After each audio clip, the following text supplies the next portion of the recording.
Kamu mau pergi ke Ilha da Queimada Grande, salah satu pulau paling berbahaya di dunia. Di sana, kamu ada di antara hutan hujan tropis, bebatuan besar, dan padang rumput. Ini adalah tempat tinggal bagi burung, belalang, dan kecoa raksasa. Tapi ada satu hewan lagi, dan karena hewan inilah, pulau tersebut jadi sangat terkenal. Ular hidup di sana, dan dalam jumlah banyak. Begitu banyak, hingga tempat ini dikenal sebagai Pulau Ular. Apa kamu bisa bertahan di sana? Berlokasi cuma 32 km dari pesisir Brazil, luas pulau itu 0,5 km persegi, atau lebih dari 100 ekar. Mungkin pulau ini terpisah dari daratan setelah zaman es terakhir. Ular-ular itu juga terpisah dari kebanyakan spesies hewan lain. Reptil ini tidak punya pesaing dan sumber makanannya tak terbatas. Di area sesempit itu ada sampai dengan 4.000 ular. Itu sama dengan seekor ular di tiap 1 meter persegi loh. Sulit sekali untuk nggak ketemu ular di pulau ini.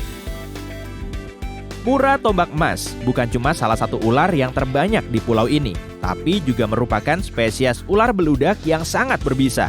Dan ini juga salah satu ular paling berbisa di seluruh Amerika Latin. Bisanya begitu kuat karena spesies ini terisolasi karena mereka cuma berbagi pulau ini dengan burung-burung. Untuk menangkap burung-burung ini, bisa ular harus ekstra kuat. Dan memang, karena terpisah dari kerabat jauhnya, bisanya menjadi sampai 5 kali lebih kuat. Seringnya, ular-ular ini bersembunyi di pepohonan atau di antara dedaunan di tanah. Jika terdampar di pulau ini, kamu harus menjaga jarak aman. Ular terutama memakai indera penciuman dan mengandalkan getaran. Jika kamu terlalu dekat dengan seekor ular, berdirilah diam atau menjauhlah pelan-pelan. Jika kamu menimbulkan terlalu banyak getaran, ular akan merasa terancam sehingga menyerang. Jika kamu melihatnya di jarak yang aman, atau jika kamu berjalan menuju rerumputan tinggi, ketukkan kakimu beberapa kali. Ular akan jadi tahu kehadiranmu. Reptil ini nggak akan ambil risiko menyerang mangsa yang jauh lebih besar dari dirinya dan kemungkinan akan merayap menjauh. Membawa tongkat adalah ide bagus buat jaga-jaga kalau tanpa sengaja kamu bertemu ular. Dengan begini, kamu punya perpanjangan lengan yang nggak bisa digigit. Hal simpel ini bisa menyelamatkan hidupmu loh. Tongkat yang ujungnya membentuk huruf V akan lebih menguntungkan. Meskipun ular mulai bertindak agresif, menahannya akan menghentikan ular. Tapi, apapun yang terjadi, jangan coba-coba kamu pungut ular itu ya. Oke, tapi gimana jika kamu digigit ular? Peluang digigit ular sangat tinggi di pulau ini. Tentu, pertama, jangan coba-coba kamu keluarin bisanya sendiri. Pastikan segera kamu hubungi layanan darurat. Dan sambil menunggu pertolongan, balut dengan perban lebar. Selembar kain cukup jika kamu enggak punya apa-apa. Jangan kejar ular untuk mengidentifikasi spesiesnya. Layanan darurat tahu jenis bisa apa itu. Nah, tetap tenang dan tunggu bantuan. Mungkin kamu penasaran siapa yang bisa kamu hubungi di pulau terpencil ini. Nah, karena berkunjung ke tempat ini sangat dilarang, ada banyak peringatan agar kamu menjauh di seluruh pulau. Dilengkapi nomor yang bisa dihubungi jika kamu menghadapi masalah. Katakan, kamu berhasil menghindari gigitan. Hal berikut yang harus dipertimbangkan adalah apa yang bisa kamu makan di sana. Pulau Ular sebelumnya dikenal sebagai Ilha da Queimada Grande, di mana Queimada adalah bahasa Portugisnya hutan yang dibakar. Alasannya, seluruh pulau sengaja dibakar untuk dijadikan perkebunan pisang. Sayang, bisnis pisang ini nggak sukses. Mungkin karena para petani jadi muak dengan ular.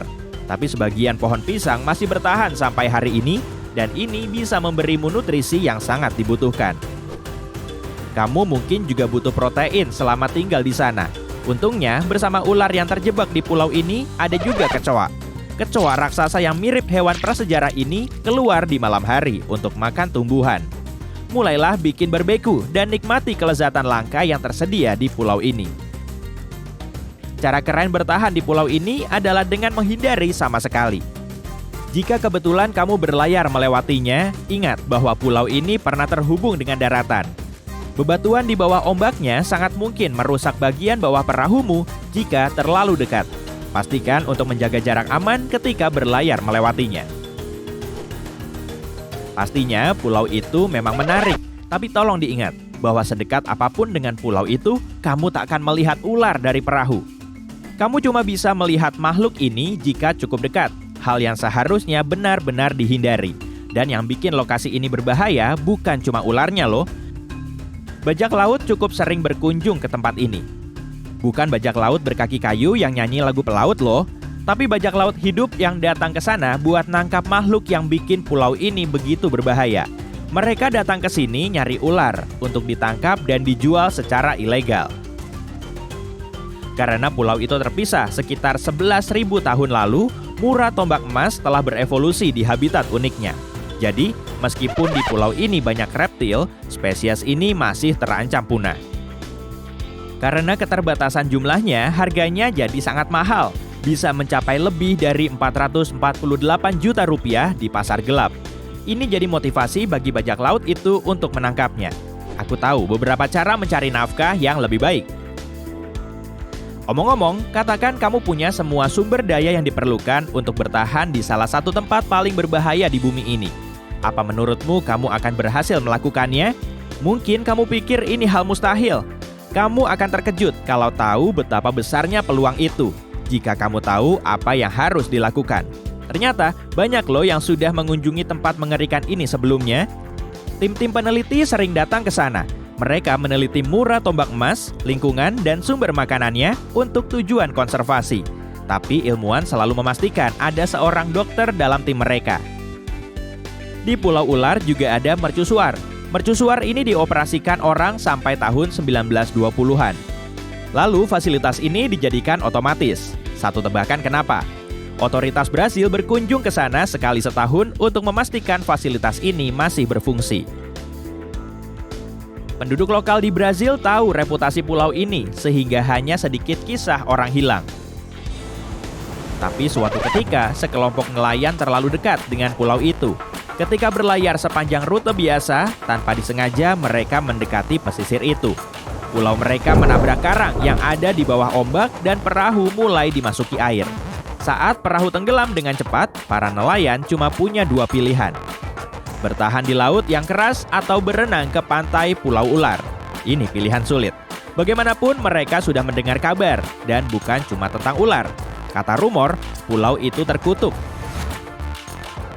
Meskipun tahu kisah-kisah itu, para nelayan memilih untuk mengadu nasib dengan memilih Pulau Ular. Setelah berhasil sampai di pesisir, mereka coba berhati-hati. Pengetahuan mereka tentang pulau itu membantu mereka bertahan. Yang terpenting, mereka tahu harus menghindari hutan hujan tropis apapun yang terjadi. Ketika merasa lapar, dengan hati-hati mereka menyusuri tepian hutan dengan waspada untuk mengumpulkan pisang. Seringnya, mereka duduk-duduk sambil menunggu dan menghemat energi. Mereka cuma bisa minum saat hujan turun. Ini cukup untuk menopang hidup mereka. Mereka tidur di pantai tanpa perlindungan dari alam dan cuaca. Dan mereka selalu dekat dengan mercusuar atau gua yang nyaman. Mungkin mereka terlalu hati-hati, tapi pilihannya adalah menjalani ketidaknyamanan atau mempertaruhkan nyawa mereka demi tempat tidur yang kering. Mereka nggak tergoda. Mereka berhasil bertahan 3 hari tanpa digigit ular. Sehabis itu, perahu yang lewat akhirnya menyelamatkan mereka. Nah, kamu jadi tahu apapun mungkin terjadi.